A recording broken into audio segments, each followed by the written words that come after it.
Going to go over some render settings now. And render settings, very helpful for when you need to change what this final output looks like for resolution and quality. And you can get to your render settings by coming up to this little button with a gearbox on it. And you'll have your render settings.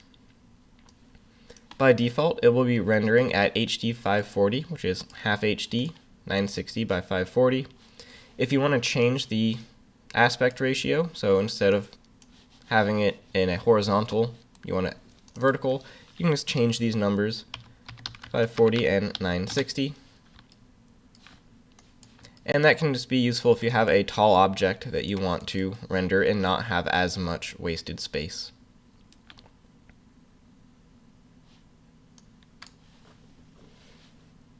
There are some presets for different HD 1 through 4K squares and a lot of different resolutions as well.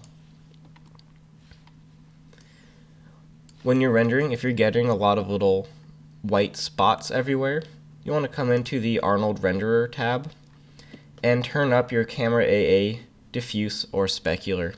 If you have a lot of dots and where you have specular highlights, bring your specular tab slider over a little bit, and same for your diffuse. It will increase your render times, but it will give you a higher quality render overall.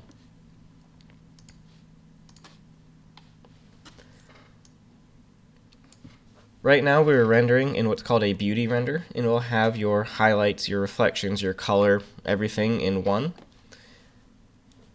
Arnold is designed to render out in layers, so you'll have an image for your base color, an image for your shadows, an image for your highlights, and you would composite it together.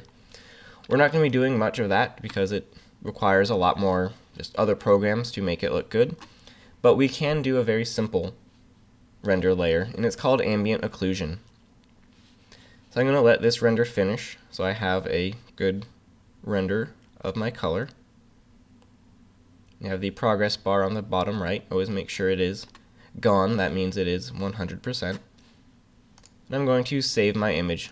File, save image. Should default to your images folder. And I have my microscope color. If you come up to the render tab, come down to Debug Shading, you have a lot of different layers it can do. And the one we're going to do is occlusion. And it's very important you don't move your camera between your beauty render and your occlusion render. And what this does is it will give you an ambient occlusion render, and it will give you a little bit more detail and some shadows in the corners.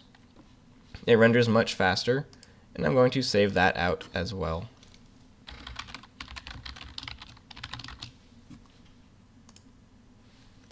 There's another very helpful one under Debug Shading, and it's wireframe. And it'll just render your wireframe on your mesh, which is really good for portfolio work when you want to show off your topology. I'll save that one out as well.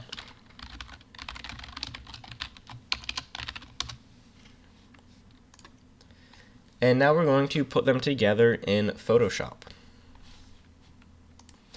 In Photoshop, I'm going to go to File, Open, and find my project and the images folder, and I'm going to open up the color render.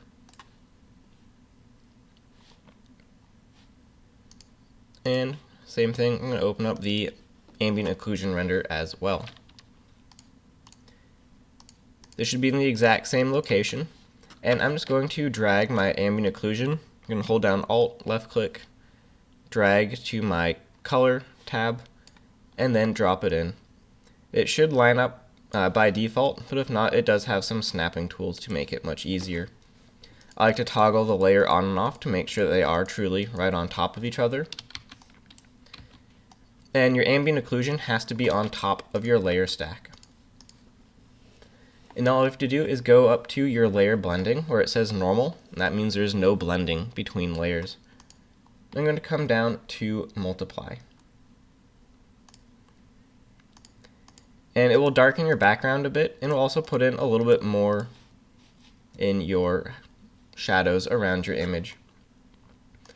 This is the first step. You can now add different curves and levels to your ambient occlusion to get a little bit more out of it.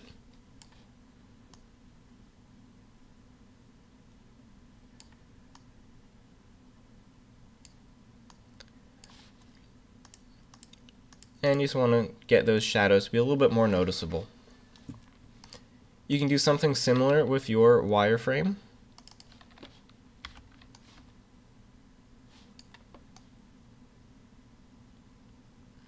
For the wireframe, I might hide the plane or have a nicer looking platform.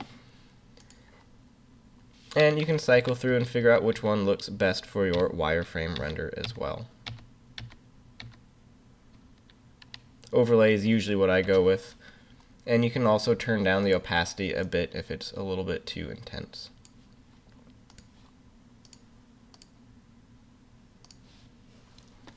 And that's the basics of doing a simple composite using the beauty render, ambient occlusion, and the wireframe as an option.